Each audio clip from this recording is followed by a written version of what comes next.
कि दुनिया में जितने विद्वान हैं उन्होंने गरीबी खत्म करने का 3 ही रास्ता बताया है। पहला रास्ता है पढ़ाई। बढ़िया आपका बाल बच्चा पढ़ लिख जाए, नौकरी पा जाए तो उससे आपकी गरीबी खत्म हो सकती है।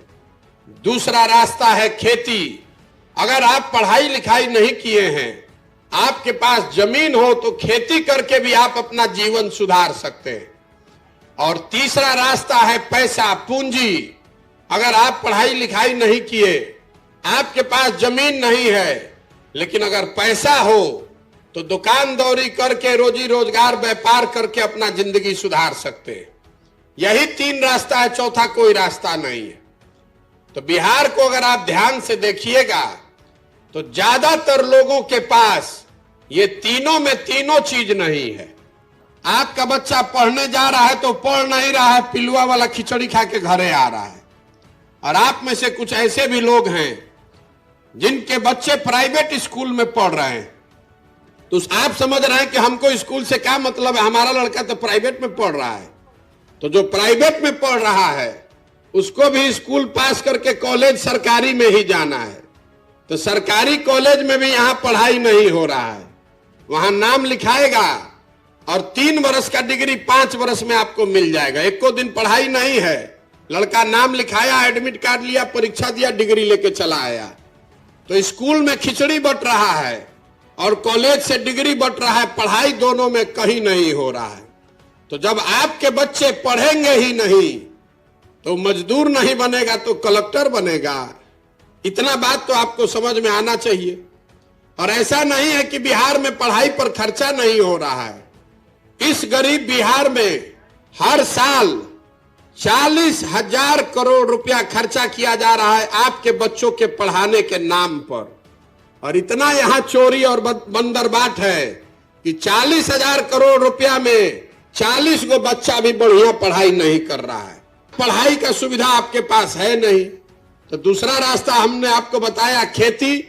मान लीजिए आप पढ़ाई नहीं किए थे तो खेती करके बढ़ जाते, उससे क्यों नहीं सुधर रहे हैं? यहां पर गरीब के नाम पर, समाजवाद, सामाजिक न्याय के नाम पर राजनीति हुआ है। लेकिन पिछले 75 साल में भूमि सुधार को लेकर कोई प्रयास नहीं हुआ। उसका नतीजा यह हुआ कि देश में सबसे ज्यादा भूमिहीन लोग बिहार में हैं। देश में 38% आदमी भूमिहीन है, बिहार में 60% आदमी भूमिहीन है। तो 60 आदमी के पास तो जमीनें नहीं है। और जो 40 आदमी के पास जमीन है, उस 40 में 35 आदमी के पास 2 बीघा से कम जमीन है। तो जो बिहार में खेती होती है, ये कमाने वाला खेती नहीं है, ये खाने वाला खेती है। ज्यादातर लोग जो खेती करते हैं, आप खेत में उतना ही पैदा कर पाते हैं कि आपका और आपके बाल बच्चे का पेट भर जाए। उसको बेचकर आमदनी करने का उपाय नहीं है। तो 100 में 5 आदमी बिहार में ऐसा है जो खेती जिसके लिए आमदनी का जरिया है।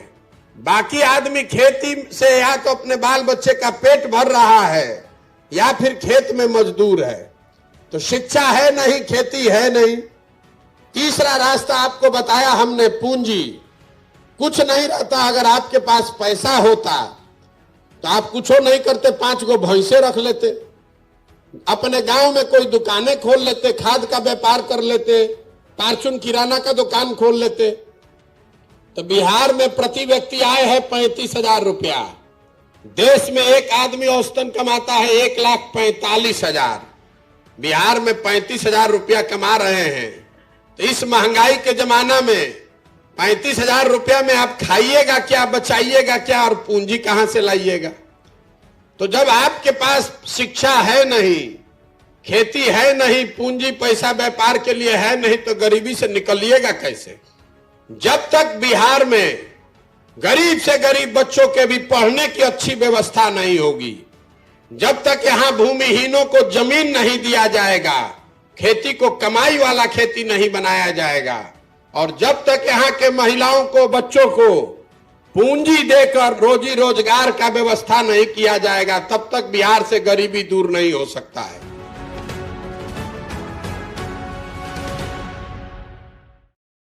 तो वोट सिर्फ शिक्षा, स्वास्थ्य, बिजली, पानी पर मिलना चाहिए। और वह एक पार्टी हैं जिसको इसको पूरा कर रहे हैं, वह है आम आदमी पार्टी, अरविंद केजरीवाल की पार्टी। तो हम चाहते हैं बिहार में भी आम आदमी पार्टी की सरकार बनाइए, ताकि शिक्षा, अच्छी शिक्षा, वर्ल्ड लेवल शिक्षा, स्वास्थ्य, बिजली, पानी फ्री दिया जाए और बिहार के गरीब को दूर किया जाए, बिहार में रोजगार, शिक्षा, स्वास्थ्य का व्यवस्था हो। फिर मिलते हैं नेक्स्ट वीडियो में। जय हिंद, जय भारत, वंदे मातरम।